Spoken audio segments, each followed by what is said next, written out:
இறை வார்த்தை மார்க்கு நற்செய்தி அதிகாரம் 9 இறை திருவசனங்கள் 41 முதல் 50 முடிய.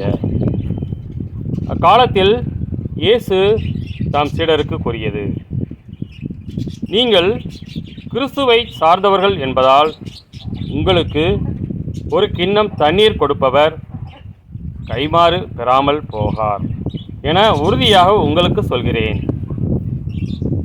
என் மீது நம்பிக்கை கொண்டுள்ள இச்சிறியோருள் எவரையாவது பாவத்தில் விழச் செய்வோருடைய கழுத்தில் ஓர் எந்திரக்கல்லை கட்டி கடலில் தள்ளிவிடுவதே அவர்களுக்கு நல்லது.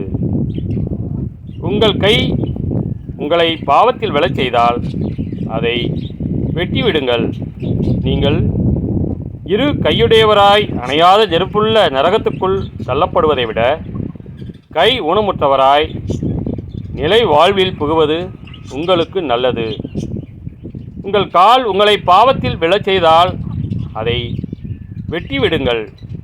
நீங்கள் இரு காலுடையவராய் நரகத்தில் தள்ளப்படுவதை விட கால் ஊனமுற்றவராய் வாழ்வில் புகுவது உங்களுக்கு நல்லது. உங்கள் கண் உங்களை பாவத்தில் விழச் செய்தால் அதை பிடுங்கி எறிந்து விடுங்கள். நீங்கள் இரு கண்ணுடையவராய் நரகத்தில் தள்ளப்படுவதை விட ஒற்றை கண்ணராய் இறையாட்சிக்கு உட்படுவது உங்களுக்கு நல்லது. நரகத்திலோ அவர்களை தின்னும் புழு சாகாது, நெருப்பும் அவியாது. ஏனெனில் பழிப்பொருள் உப்பால் தூய்மையாக்கப்படுவது போல் ஒவ்வொருவரும் நெருப்பால் தூய்மையாக்கப்படுவர்.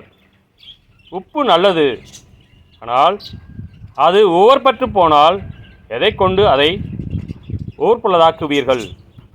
நீங்கள் உப்பின் தன்மை கொண்டிருங்கள். ஒருவரோடு ஒருவர் அமைதியுடன் வாழுங்கள்.